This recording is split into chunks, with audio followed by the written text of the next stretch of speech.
If you feel like 2025 went by faster than any year before, stick with me, because this was the year that taught me some of the core life lessons nobody talks about anymore. Not in this materialistic, short-term, dopamine-driven world. So, welcome everyone. This is Simplifying Life. And today, I'm sharing what 2025 taught me, and why I started this channel in the first place. And by the end of this video, I'm going to tell you the one thing that helped me finally become myself again. But first, let me tell you what it cost me to learn that. Look, I know what you're thinking. Great, another self-help bro telling me to wake up at 5 a.m. and drink celery juice. Not this time. This video isn't about hacks. It's not about productivity. It's not even about success. At least, not the kind they sell you on Instagram. This is about the lessons I learned in 2025 that completely destroyed everything I thought I knew about living a good life. Lessons I learned while sitting on my bathroom floor at 2 a.m. Lessons I learned after burning out so hard, I couldn't remember the last time I actually felt something. So if you're tired of the same recycled advice, if you're exhausted from pretending you've got it all figured out, stay with me. Lesson number 1. Rest is not the opposite of productivity.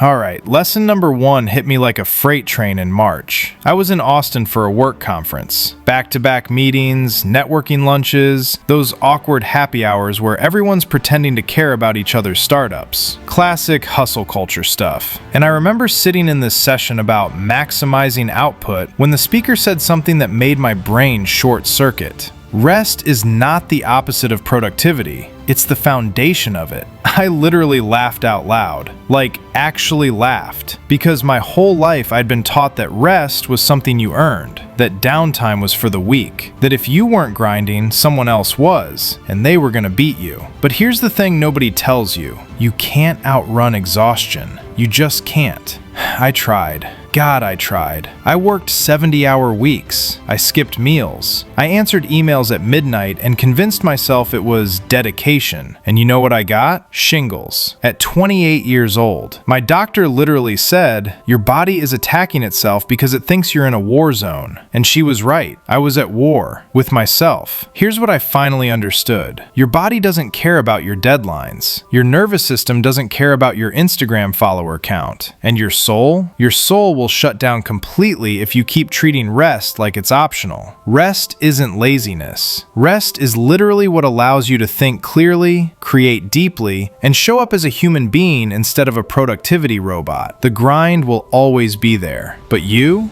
only get one body, one mind, one life. Treat it accordingly. Lesson number 2. Success without peace is failure. Lesson number 2?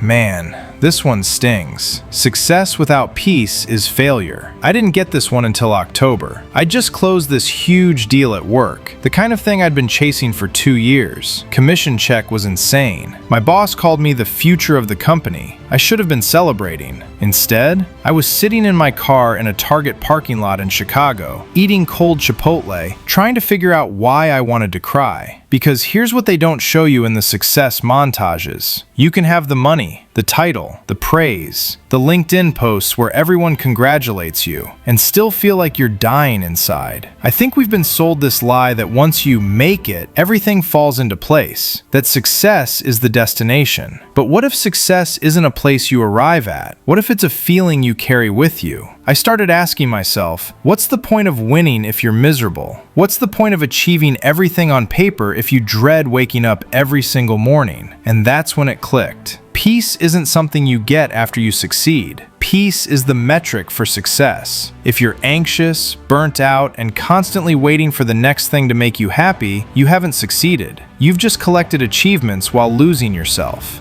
Real success? Real success is when you can sit in silence with yourself and not feel the need to run. When your life doesn't require constant validation from strangers on the internet. When you're not performing for anyone, not even yourself. That's peace. And without it, everything else is just noise. Lesson number 3. If your habits require you to hate yourself, they won't last. Lesson number 3.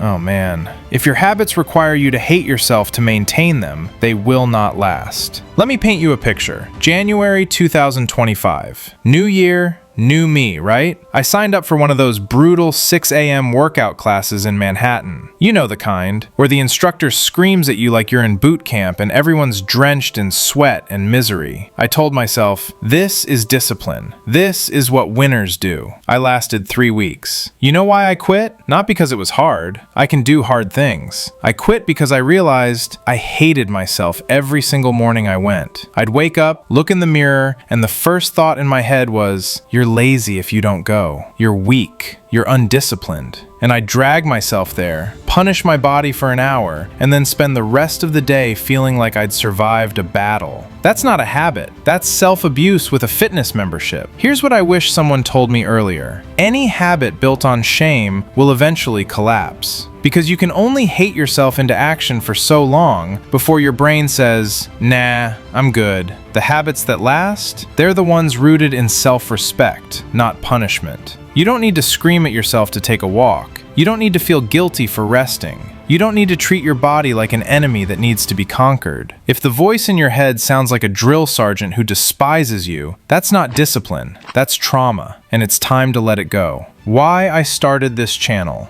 So, after learning all of this the hard way, after the burnout, the breakdowns, the bathroom floor moments, I realized something else. There's so much advice out there, like so much. Wake up at 5 a.m., cold plunge, meditate, journal, optimize, biohack, manifest. But almost none of it speaks to real people, living real lives with real struggles. Nobody's talking about what to do when you're too depressed to get out of bed, let alone cold plunge. Nobody's talking about what happens when you achieve the goal and still feel empty. Nobody's talking about how to rebuild yourself when the life you thought you wanted turns out to be the life that's slowly killing you. And that's why I started this channel. Not to tell you what to do, not to sell you a course or a blueprint or some 3-step system. I started this because I wish someone had told me earlier, you don't have to wait until you're broken to start living differently. I spent my entire 20s performing, trying to be the person I thought I was supposed to be, chasing benchmarks that didn't even matter to me. And when I finally stopped, when I finally gave myself permission to just be, that's when everything changed. This channel, it's for the people who are tired, the ones who feel behind, the ones who are scared they're doing it all wrong. It's for you if you've ever felt like you're screaming into the void and nobody's listening. It's for you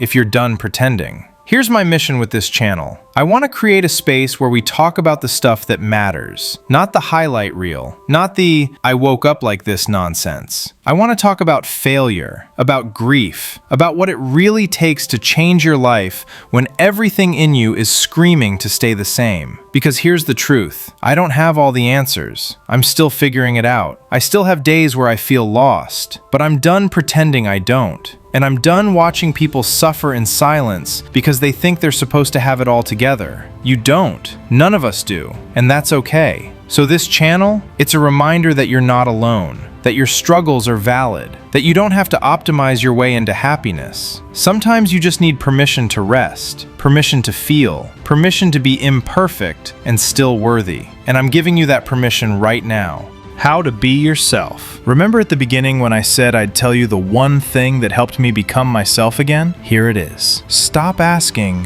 what should I do? And start asking, what feels true? That's it. Not what looks good on paper. Not what will impress people. Not what's the smart move. Just what feels true to you. Because the moment I stopped living for everyone else's approval, the moment I stopped chasing a version of success that didn't even fit me, that's when I finally started to feel like myself. Not the curated version, not the LinkedIn version, just me. Messy, confused, imperfect, real. And honestly, that's the freest I've ever felt. So here's what I want you to do. If this video resonated with you at all, if even one thing I said made you feel a little less alone, hit that subscribe button, because I'm gonna keep showing up here, telling the truth, sharing the messy parts, building something real. And I want you here with me. Drop a comment and tell me, what's one lesson you learned the hard way this year? Let's start a real conversation. And hey, be kind to yourself today, all right? You're doing better than you think. I'll see you in the next one.